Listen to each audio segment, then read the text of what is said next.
Damos gracias por la presencia divina de tu Espíritu Santo, quien está en la tierra por la obra de Jesucristo nuestro Señor. Gracias, Señor, por esa palabra que tú nos has dado de salvación, con la cual llegamos a los pies de Cristo, y en el nombre de Jesús, que tu palabra dice que es un nombre que se nombra bajo el cielo y que no hay otro nombre en el cual podamos ser salvos. En ese nombre precioso y maravilloso de Jesucristo, te estamos rogando que en esta tarde tú nos auxilies, tú nos respaldes, tú nos des sabiduría e inteligencia y comprensión de tu palabra. Padre, pedimos esa misma sabiduría, esa comprensión, esa inteligencia para los televidentes, para que podamos juntos entender tu palabra. Lo pedimos todo en el maravilloso nombre de Jesucristo. Amén y amén. Ya comenzamos a estudiar la vida, o a comentar más que todo la vida del rey Salomón. Recuerden que ya estamos en el capítulo 4 del primer libro de Reyes, donde se hace ver que Salomón instituye a 12 gobernadores, y estábamos comentando en la clase pasada acerca de esta medida política o de gobierno de Salomón, porque él establece 12 gobernadores y cada uno de ellos tenía que suplir todas sus necesidades de alimento durante un mes, ¿verdad? Como son 12 meses, los meses del año, cada gobernador tenía la función o el trabajo de suplir las necesidades de la corte, ¿verdad? Del palacio de Salomón.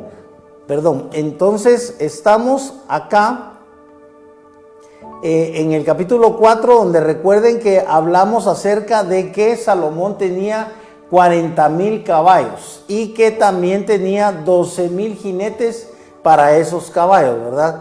Pero sobre todo vamos a leer acá en el capítulo 4 y verso 29 que Dios le da a Salomón sabiduría ante muchos gobernantes de su época, ¿verdad? Dice: y Elohim dio a Salomón sabiduría, gran entendimiento y amplitud de corazón, como la arena que está a la orilla del mar. Imagínense ustedes cómo compara aquí la escritura la sabiduría de Salomón y la inteligencia. Dice que le dio entendimiento y amplitud de corazón. Le dio sabiduría, le dio entendimiento y amplitud de corazón. Entonces vemos que la escritura considera el corazón como algo más que el centro de nuestros sentimientos, ¿verdad?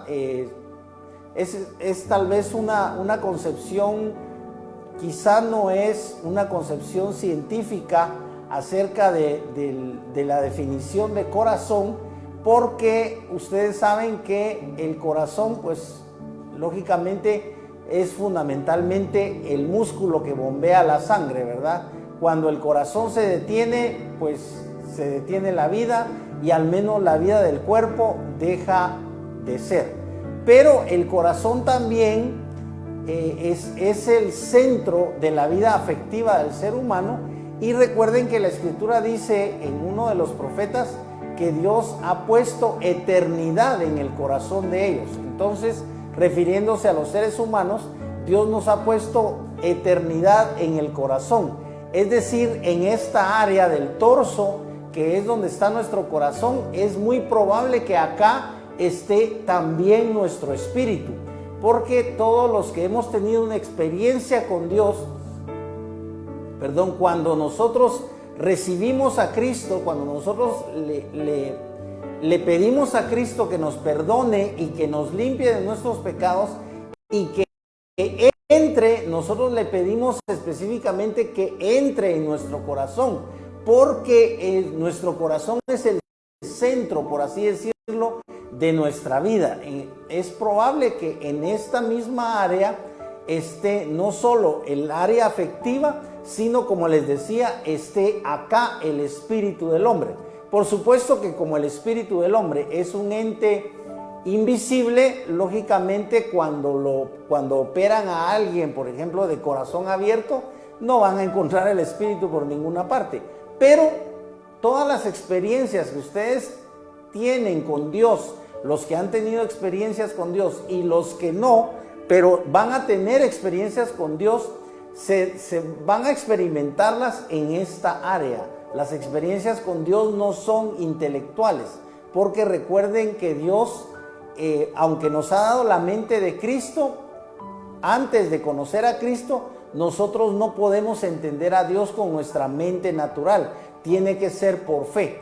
Y la fe es una virtud. Y las virtudes tienen que ver con el alma y con el espíritu. Así que es probable que esta sabiduría, como dice aquí la Escritura, que el Señor le dio a Salomón, acá nos está diciendo que incluye un gran entendimiento, pero también amplitud de corazón. Algunos les decía que traducen el término corazón como mente. Entonces se podría decir también que él tenía una mente muy amplia para su época, ¿verdad? Como la arena que está a la orilla del mar. Aquí hace una comparación, dice, verso 30, la sabiduría de Salomón sobrepasó la sabiduría de todos los orientales y toda la sabiduría de los egipcios. Él fue el más sabio de todos los hombres, más que Itán, Ezraíta y que Emán, Calcol y Darda, hijos de Mahol, y su nombre llegó a ser conocido en todas las naciones de alrededor. Si se dan cuenta, la sabiduría de Salomón fue impactante para esa época, ¿verdad? Ahora vamos acá, aquí en el 32 nos hace ver una de las primeras. Recuerden que una de las obras más importantes de Salomón fue en la arquitectura, porque él fue por así decirlo, el ingeniero que dirigió la construcción del templo que después se le denominó el Templo de Salomón. Pero aparte de su habilidad para dirigir una obra arquitectónica, acá en el verso 32 dice que él escribía.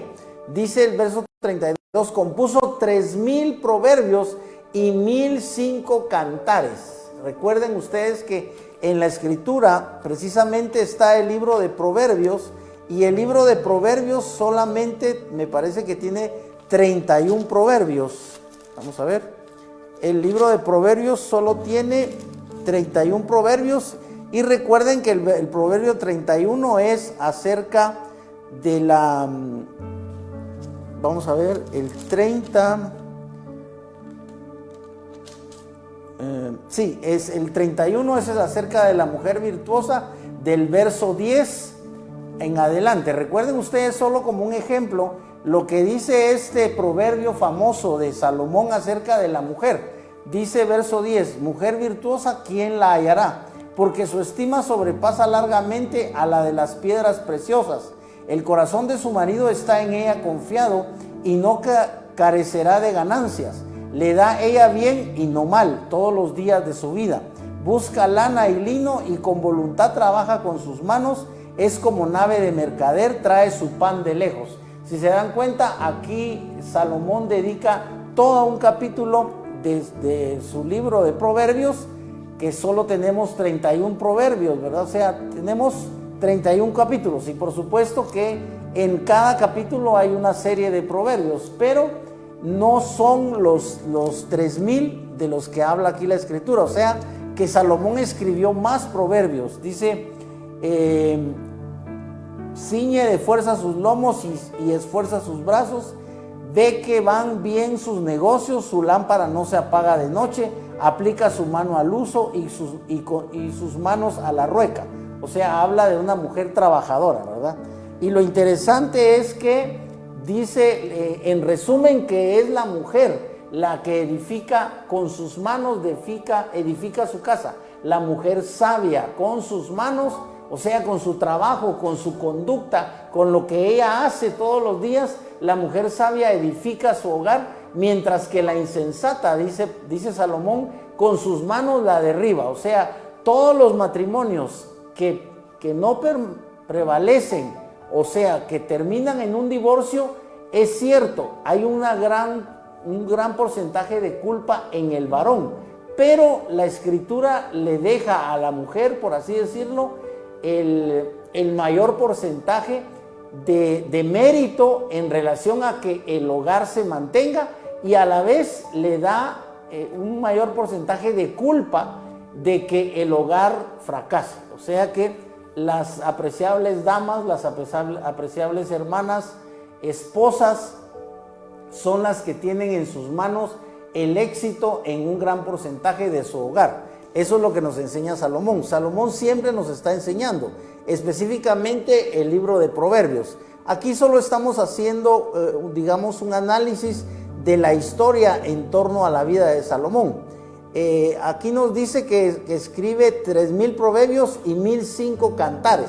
Recuerden que los cantares en la Biblia no son 1000, ¿verdad? Sino que son menos que los proverbios. También tenemos el libro de Eclesiastés. Imagínense ustedes, Cantares solo tiene 8 capítulos. Y sabemos que el libro de Cantares es un poemario. Es una serie de poemas dedicados al amor, y que por supuesto le han dado una interpretación moderna relacionada con la iglesia. Pero originalmente el libro de Cantares no estaba pensado para la iglesia, porque el autor, que es Salomón, no tenía realmente en mente la iglesia, ¿verdad? Él tenía en mente una mujer. El libro de Cantares hay que considerarlo desde el punto de vista de Salomón como un poemario.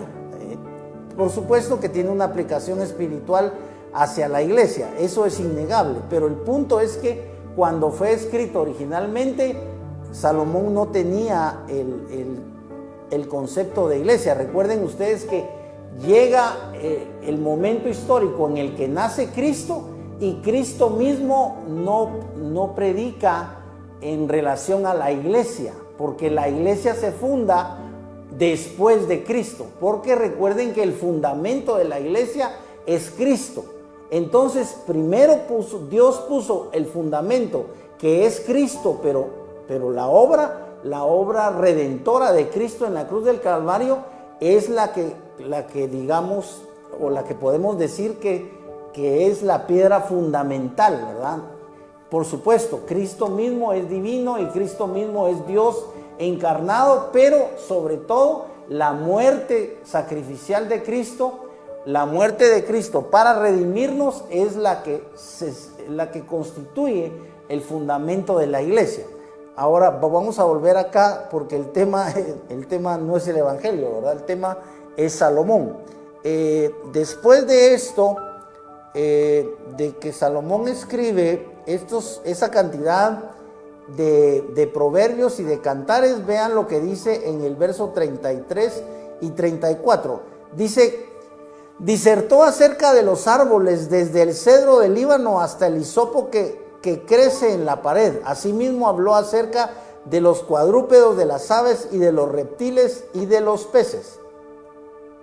Por eso es que yo coloqué aquí que Salomón realmente fue como un científico, fue como un botánico, fue un biólogo. O sea, recuerden ustedes que la biología estudia los seres vivos y la botánica estudia todas las plantas. Y dice que Salomón disertaba acerca de todas las plantas y de todos los animales, inclusive los peces, los cuadrúpedos, de las aves, de los reptiles y de los peces.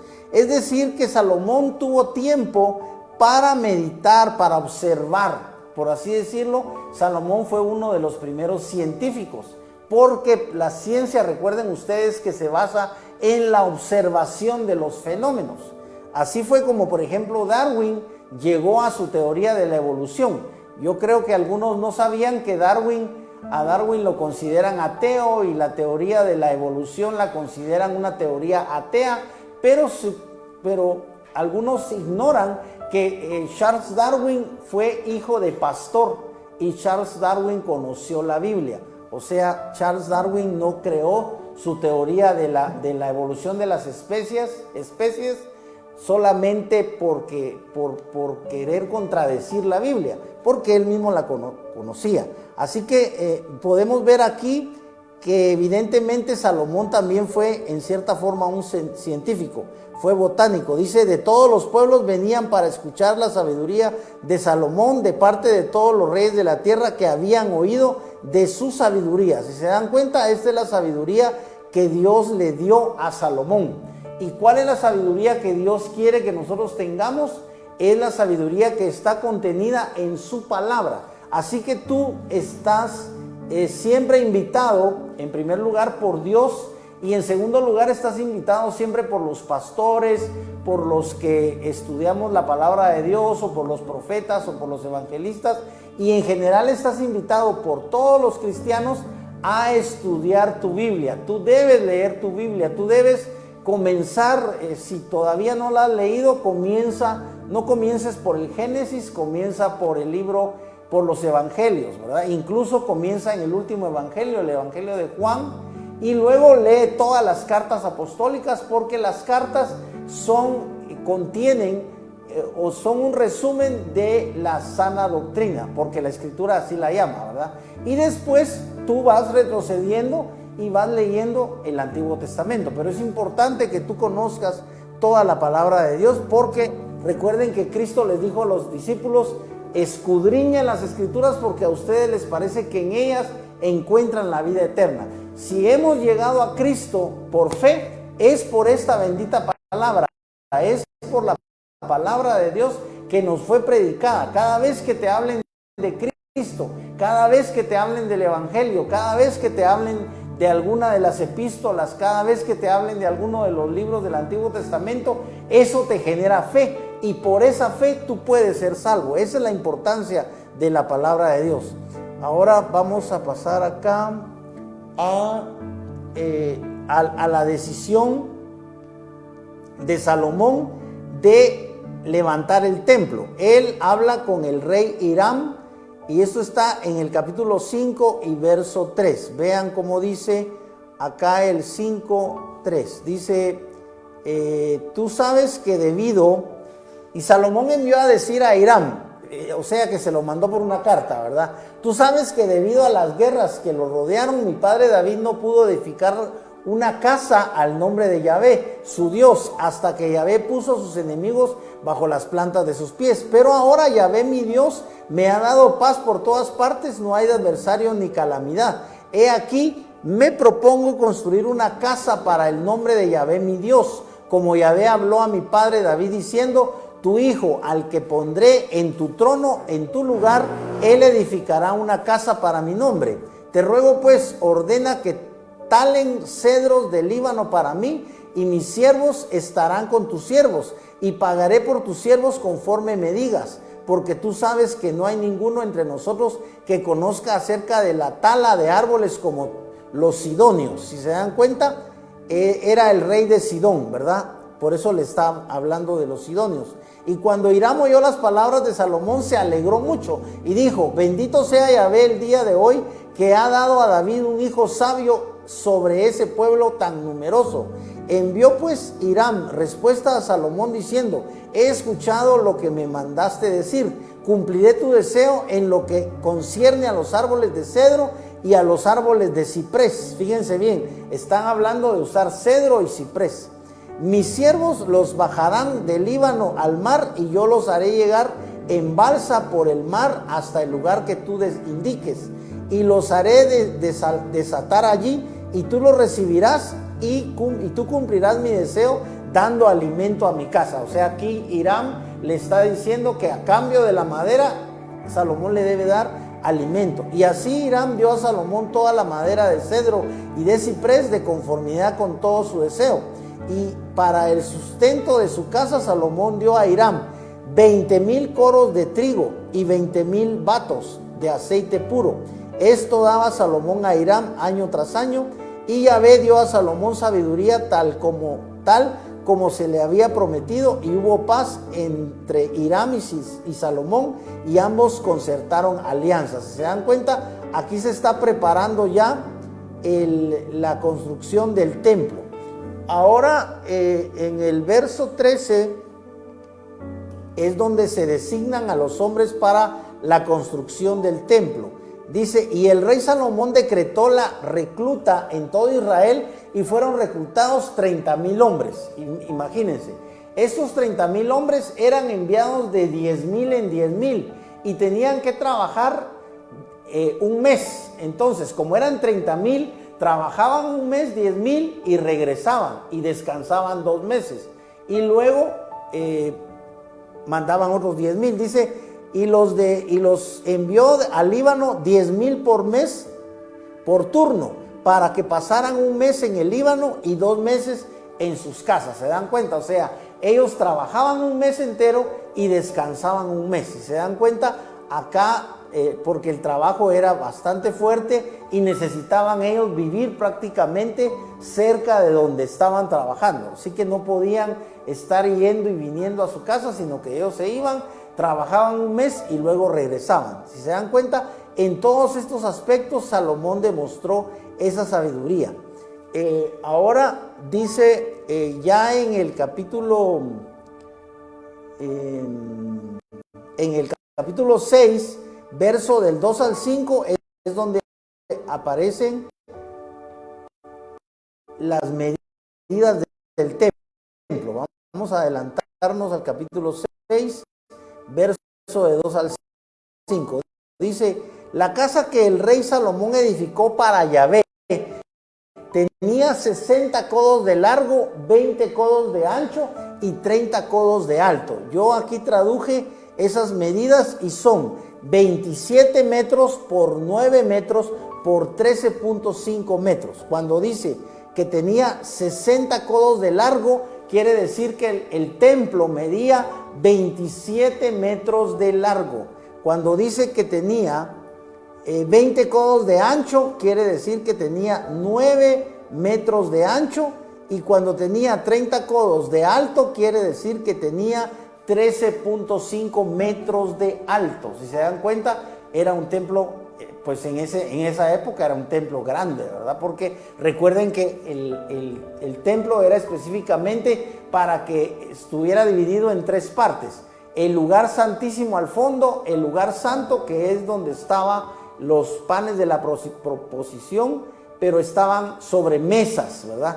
Aquí en el templo de Salomón nos hace ver la escritura que había 10 mesas y sobre cada mesa había 12 panes. Entonces es interesante saber todo esto. También no había solamente una lámpara como recuerden que este templo es toma como modelo el tabernáculo, y en el tabernáculo había una lámpara. La lámpara tenía 7 brazos, pero en este caso había 10 lámparas. Pusieron 10 lámparas en el templo porque era mucho más grande, ¿verdad? Dice, las medidas de los aposentos están en el capítulo 6 siempre, solo que verso 6. La galería inferior tenía 5 codos de ancho.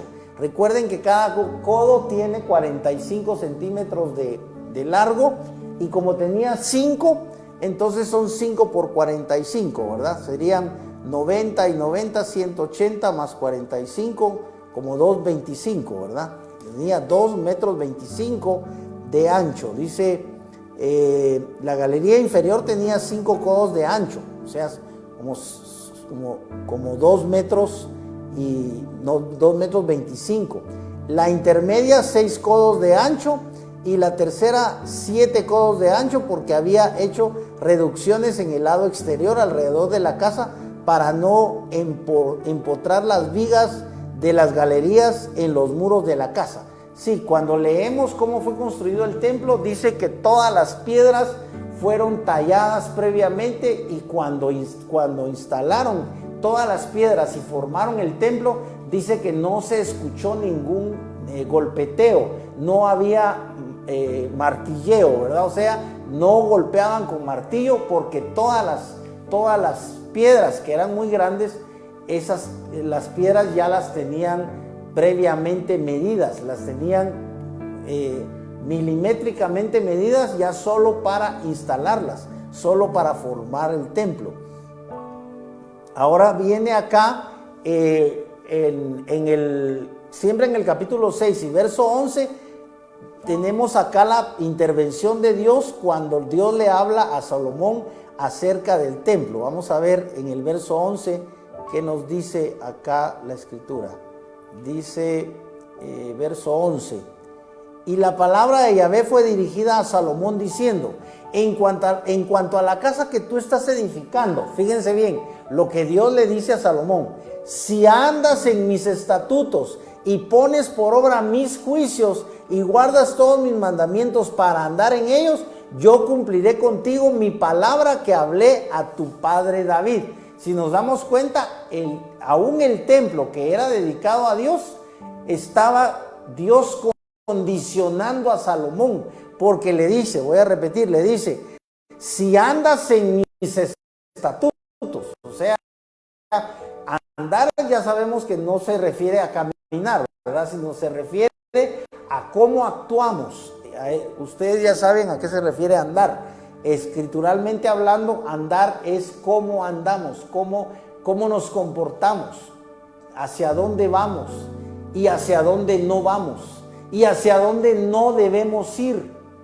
Pero si aquellos que ya conocen el evangelio, es solo un ejemplo, por ejemplo, van a una barra show, o como decimos en Guatemala, a una casa de citas, van a tener una cita con una prostituta, esa es la conducta, ese es el andar que un cristiano, por supuesto, que no debe. Por ejemplo, un cristiano que tenga todavía un vicio y que va a comprar, vamos a poner un ejemplo, que va a comprar marihuana, o que va a comprar cocaína, tiene que encaminarse hacia la casa del vendedor, que le pueden llamar pusher, o le pueden llamar dealer, o le pueden llamar como sea, porque en cada generación cambian los nombres de los vendedores, ¿verdad?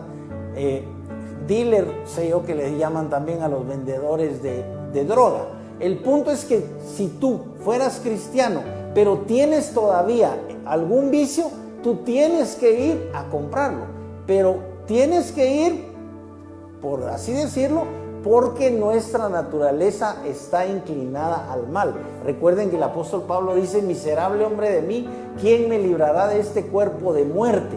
Así que este mismo cuerpo que es ahora para todos los que hemos recibido a Cristo, para todos los que hemos recibido la gracia divina de la bendición preciosa del Espíritu Santo en nosotros y sobre nosotros, este cuerpo se convierte en templo del Espíritu Santo. Entonces el templo del Espíritu Santo, tú ya no eres dueño de tu cuerpo, tú ya no eres el que decide a dónde vas y a dónde no vas.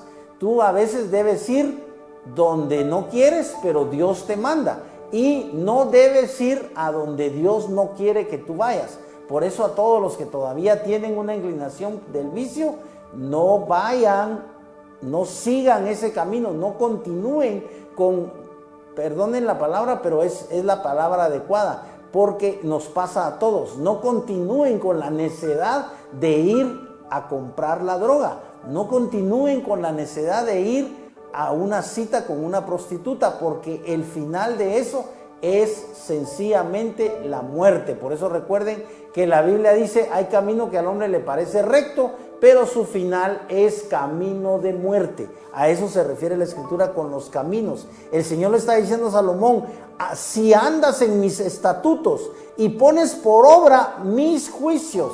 Si se dan cuenta, porque Salomón tenía que juzgar. ¿Y cómo iba a juzgar él si no conocía la forma de pensar de Dios? No puedes tú juzgar de acuerdo con la Escritura si tú no conoces la Escritura. Tú debes conocer la Escritura porque tú, como padre de familia, a veces tienes que juzgar. Juzgar no significa que tú vas a castigar a tus hijos. Juzgar simplemente significa que tú vas a dar una opinión con base en la palabra de Dios. Si tus hijos están haciendo algo malo, algo que va en contra de la palabra de Dios, Por ejemplo, si tus hijos no obedecen a su mamá, si tus hijos ofenden a su mamá, que es tu esposa, ¿verdad? Si tus hijos no la honran, no la obedecen, tú eres como padre el llamado a corregirles por medio de la palabra de Dios. Es un ejemplo. Ahora dice lo que el Señor le está diciendo. Dice, además, yo cumpliré. Si Salomón cumple con todo eso, dice, yo cumpliré contigo mi palabra que hablé a tu padre. Vean lo que dice el 13. Tabernaculizaré en medio de los hijos de Israel y no abandonaré a mi pueblo Israel. Eso es muy interesante porque esta traducción, recuerden que es la Stuttgartensia y es solamente la traducción del Antiguo Testamento, pero lo interesante es que aquí la Stuttgartensia traduce tabernaculizaré, y en la Reina Valera, por eso es que la tomé, porque les leo en el verso 13, dice, y habitaré en ella en medio de los hijos de Israel y no dejaré a mi pueblo Israel. Voy a leer, dice, yo cumpliré contigo mi palabra que hablé a David tu padre y habitaré en ella. Está hablando de habitar en esa casa, pero aquí está utilizando el concepto de tabernaculizar. Dice, tabernaculizaré en medio de los hijos de Israel. O sea, que el pueblo de Israel, si se dan cuenta, se iba a convertir algo así como una gran tienda. Es lo que pasa actualmente con la iglesia. Sabemos que la iglesia no es el templo, eso ya lo sabemos todos. Sin embargo, en la cultura popular, ¿a qué le llamamos iglesia? Al templo. Cuando dicen vamos a la iglesia, ¿la gente en qué piensa? Vamos al templo. Pero ¿cuál es la iglesia? La iglesia no es el templo. La iglesia sabemos que es la asamblea, la congregación. Y aquí el Señor le está diciendo a Salomón que él tabernaculizará, o sea que él hará morada. Dice descenderá. Esa se puede traducir también como la Shekinah. Dice habitaré en ella. O sea, el hecho de que Dios habite en una persona convierte a esa persona, por eso los estaba hablando de eso, en un templo de Dios. En cierta forma, cada uno de nosotros los cristianos somos como un tabernáculo porque Dios habita en nosotros por medio de la divina persona de Jesucristo. Si tú crees que Cristo solamente fue un personaje histórico, solamente fue un hombre de carne y hueso que nació de la Virgen María, pero no consideras que Cristo haya sido Dios encarnado, y no crees que Él se levantara de los muertos, no crees en la resurrección de Cristo, entonces tú no tienes realmente a Cristo en ti y tú no puedes llegar a Dios, porque la Escritura es clara cuando dice que nadie llega al Padre sino por Cristo. Eso es muy importante porque tú no puedes por tus propias obras, por tu propia justicia, aunque tú seas altruista y tú regales tu dinero y tú le des de comer al hambriento y le des ropa al que está desnudo y ayudes a los niños huérfanos, esas obras no te salvan, porque recuerda que la salvación no es por obras, dice la Escritura, para que nadie se gloríe. Mira todo lo que le dice, después de lo que le dice Dios a dice, y Salomón edificó la casa y la terminó. Si se dan cuenta, entonces Salomón eh, termina la casa. Ahora, en el verso 17 nos dice cuántos metros tenía la casa de frente. Te dice, construyó los 20 codos a la parte trasera de la casa con tablas de cedro, desde el piso hasta el techo. Así le edificó el santuario interior, el lugar santísimo. La casa, es decir, la nave de adelante, tenía 40 codos. Y yo hice la conversión, y 40 codos son 18 metros. El templo tenía 18 metros de frente. Eso es muy interesante. Perdón, recuérdate tú que la escritura también tiene, tú has oído de la numerología, que es la parte de la teología que estudia el significado de los números. Y el número 6 es el número de hombre. Recuerda que eso lo dice el Apocalipsis, que el número 6 es el número de hombre. Y si tú ves acá, entonces tenemos 3 veces 6, 18 metros. 3 veces 6, y el número 3 también es un número muy significativo, porque recuerda cuántas cosas hay en trino o en 3, no solo en la vida, no solo en la naturaleza, no solo en el mundo, sino que en relación a Dios. El 3, por ejemplo, es uno de los números de Dios. Aunque el número de Dios es el 7, porque es el número de la perfección, el 3 sabemos que es el que nos expresa la pluralidad de Dios, ¿verdad? Porque aunque algunos, no sé si sabían, pero hubo un tiempo en el que en la misma iglesia Elim resultaron creyendo que Dios no era trino, sino que eran 4 personas, porque creían que Jehová y el Padre no eran la misma persona. Es una cuestión de creencias. El punto es que nosotros sí creemos en la Trinidad, en que Dios se manifiesta, aunque Dios es uno, se manifiesta como Padre, se manifiesta como Hijo y se manifiesta como el Espíritu Santo divino. Así que en este caso solo nos está diciendo que la casa tiene 18 metros de frente. Pero vamos al lugar santísimo en el verso 20. Aquí ya la casa ya está completa y solamente nos estamos deteniendo en ciertos detalles de la casa que son importantes. Dice, el santuario interior tenía 20 codos de largo, o sea, tenía 18 metros de largo, 20 codos de ancho y 20 codos de alto. Si se dan cuenta, era cuadrado, porque tenía 20 de largo, 20 de ancho y 20 de alto.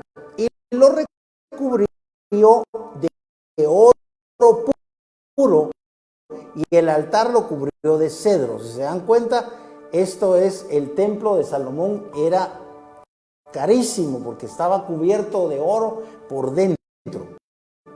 Porque ustedes saben que el oro puede simbolizar varias cosas. Recuerden que en el Nuevo Testamento el apóstol Pablo dice que nuestra fe debe ser probada como el oro, y el oro se prueba con fuego. Cuando ustedes someten el oro al fuego, si es verdaderamente oro, permanece. Entonces dice que nuestra fe es probada como el oro. Así que en cierta forma el oro puede simbolizar prueba, ¿verdad? Porque también se puede relacionar con fuego. El fuego también puede simbolizar prueba. Cuando a veces tenemos pruebas de enfermedades, cuando a veces tú como padre de familia tienes a tus hijos enfermos o a uno de tus hijos gravemente enfermo, tú y tu esposa sufren y ya la vida no es igual, sobre todo si Dios no lo permita, muere uno de tus hijos, es un golpe sumamente duro que no todos lo soportan, algunos hasta dejan la fe cristiana cuando se les muere un hijo, es sumamente difícil, pero otros sí toman esa prueba, le dan gracias a Dios, como dice la Escritura que hay que darle gracias a Dios en todo, y no se apartan de Dios, porque Dios permite a veces que pasen cosas que no aparentemente no son justas y aparentemente no deberían pasarnos a los hijos de Dios, pero nos ocurren, ¿verdad? Dice que el oro también puede simbolizar la realeza, porque recuérdate que siempre los reyes tenían una corona generalmente de oro. Entonces los reyes también utilizaban un báculo o ¿verdad? Que es un cetro que generalmente también era de oro. O sea que el oro también puede simbolizar lo real, lo regio, el hecho de que Dios es el rey. Pero en nuestras sociedades no todos aceptan que Jesucristo es el rey. No todos aceptan que Dios gobierne. Para el mundo entero que no conoce a Dios, que no conoce a Cristo, que rechaza a Dios, Dios pareciera, para ellos, porque no es así, pero para ellos pareciera como que Dios no está, como que Dios creó todo y se fue, como que Dios no está al pendiente de nada, como si nada mejor dicho, todo no dependiera de Dios. Y sin embargo, los que creemos en Dios sabemos que es cierto. Hay cosas que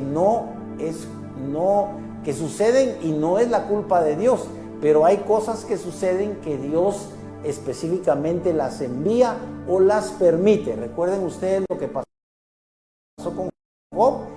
Llegó Satanás a preguntarle a Dios si le permitía tocar a Job y el Señor le dijo, tócalo, ¿verdad? Solo que no toques su alma, o sea, no lo mates. Y recuerden que Satanás hizo que Job enfermara porque ustedes saben la historia, Job era un varón justo, ¿verdad? Y lo pusieron a prueba, así que en determinado momento puede ser que tengamos pruebas. Dice el verso 22,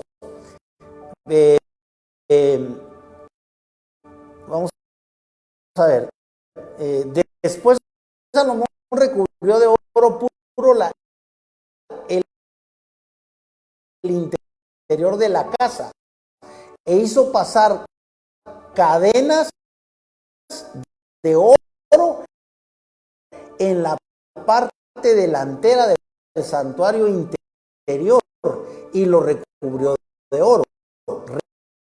Revistió de oro toda la casa hasta que toda la casa estuvo terminada. Asimismo recubrió de oro todo el altar que estaba delante del santuario interior. Hizo también en el santuario interior 2 querubines de madera de olivo, cada uno de 10 codos de alto, o sea 4 metros 50, o sea, imagínense qué altos, tenían 4 metros 50 de alto los querubines, ya no eran simplemente como los querubines, se recuerdan ustedes que en el lugar santísimo estaba, al igual que en el templo, en el tabernáculo, en el lugar santísimo Santísimo estaba el arca del pacto, pero el arca tenía tallados a los serafines, digamos que si el arca era de este largo, ¿verdad? Porque era como de 1 metro de largo, los serafines estaban encima y eran pequeños. Pero aquí estamos viendo que los serafines que hizo Salomón tenían 4,5 metros de alto. Eran enormes, si se dan cuenta. Dice, hizo también Salomón el santuario interior, 2 querubines de madera de olivo, cada uno de 10 codos de alto.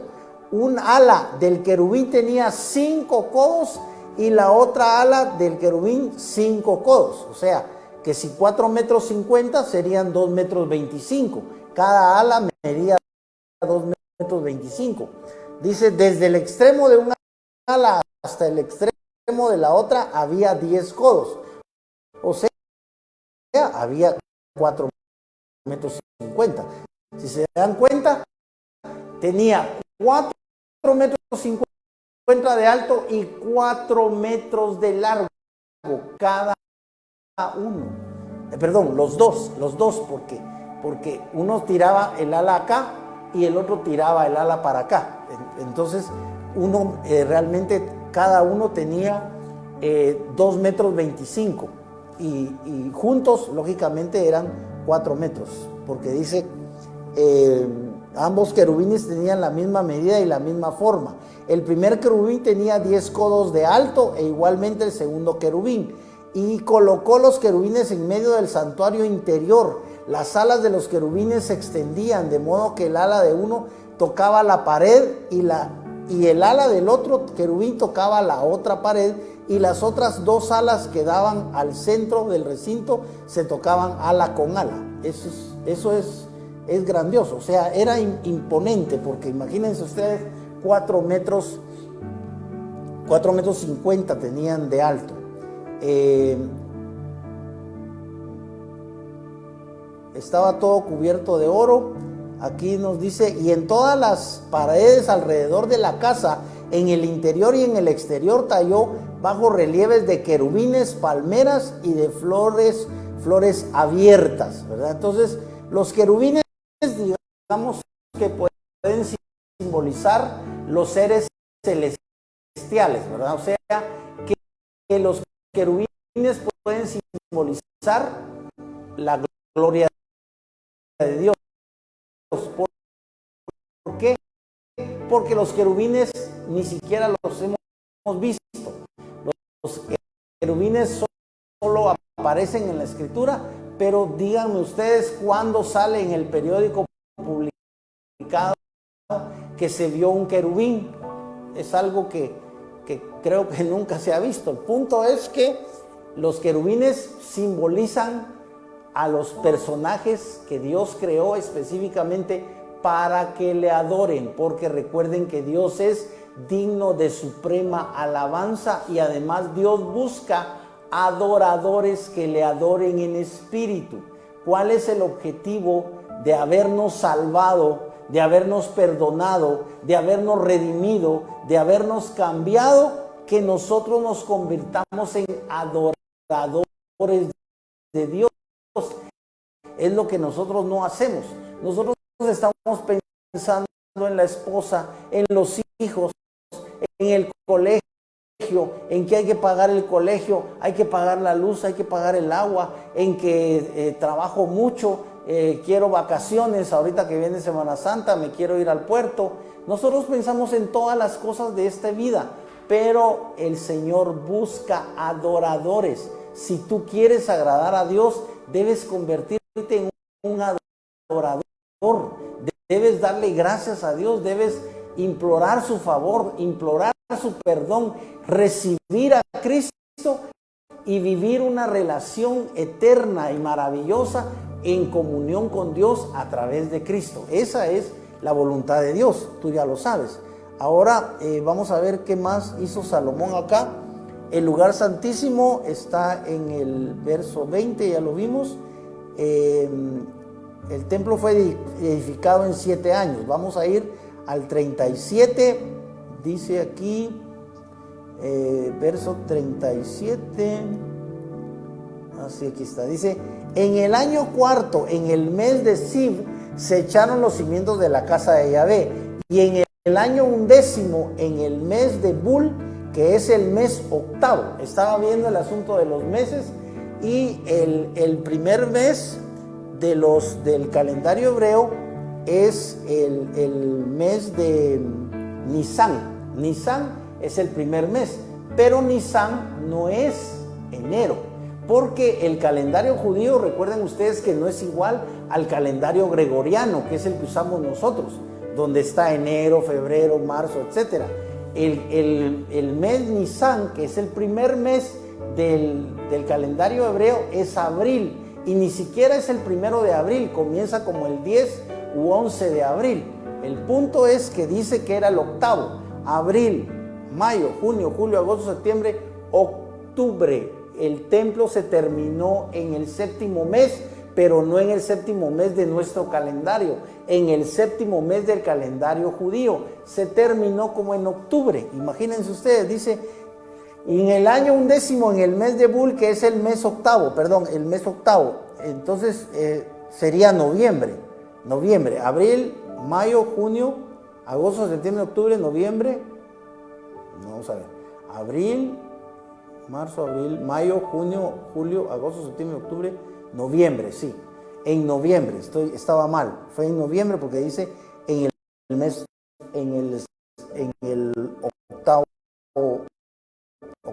mes, dice: y en el año 11, en el mes de Bul, que es el mes octavo, la casa fue terminada con todos sus detalles y de conformidad con el diseño prefijado, de manera que la terminó de edificar en 7 años. Si se dan cuenta, el templo que Salomón edificó, lo edificó en 7 años. Si ustedes analizan todo eso, es increíble, porque el 7 es el número de Dios. O sea que aún el templo de Dios que edificó Salomón, que desafortunadamente ya sabemos que con los siglos fue destruido y fue saqueado y ya no existe, porque después ustedes saben que se edificaron 2 templos antes del templo de Herodes. Hubo un templo anterior, posterior al de Salomón. O sea, estaba el templo de Salomón, hubo un siguiente templo, y Herodes fue el que completó ya el templo que nos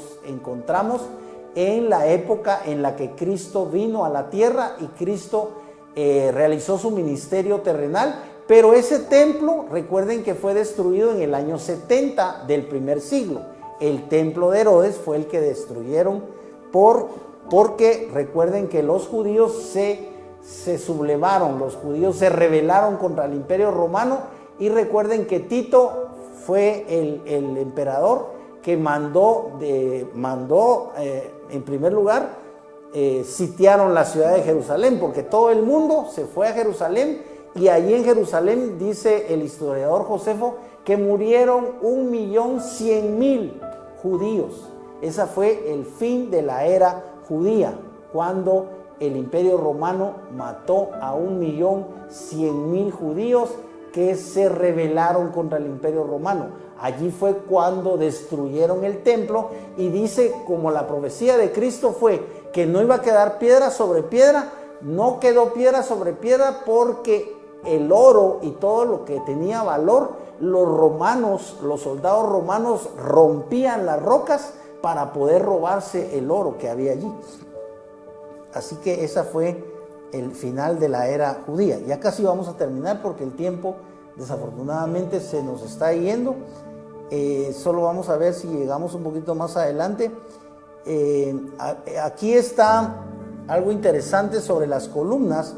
En el capítulo 7 y verso 15, dice 7:15, dice: hizo el vaciado de las 2 columnas de bronce.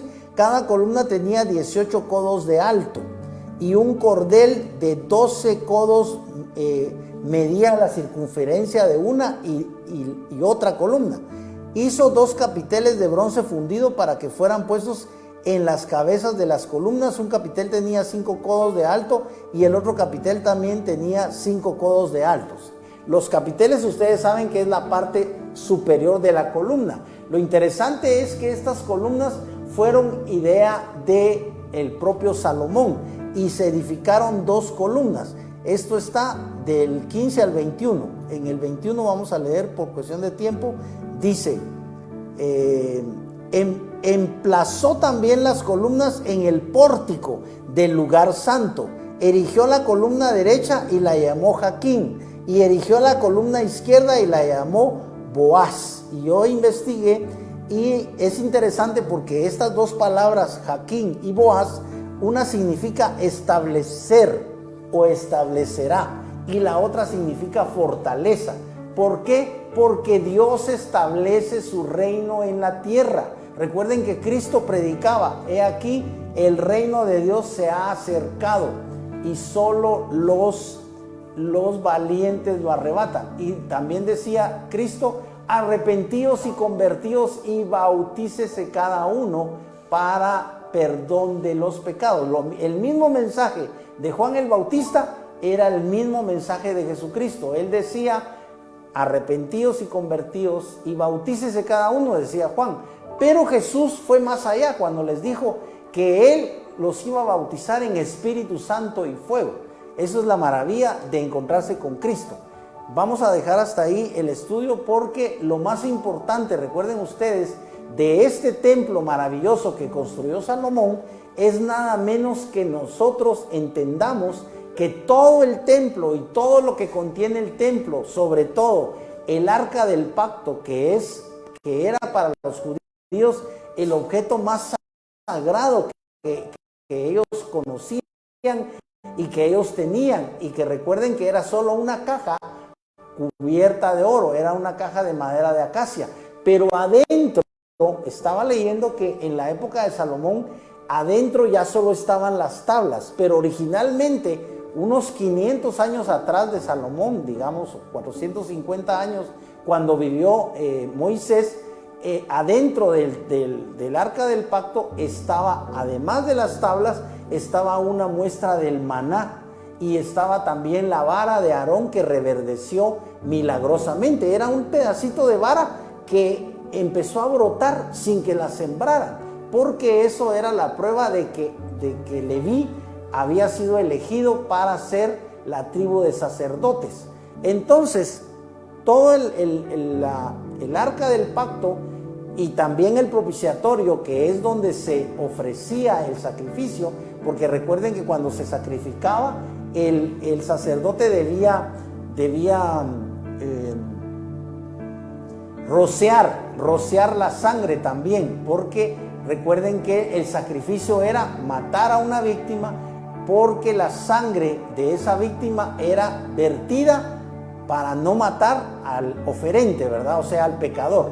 Eso ya lo hemos hablado, pero no todos lo saben. El punto es que todo lo que había en el tabernáculo, recuerden que Cristo, por ejemplo, dijo que Él era la luz del mundo, y en el tabernáculo y en el templo había una lámpara, o sea, había candelabro, un candelabro de 7 brazos, y ese candelabro era para que tuviera luz.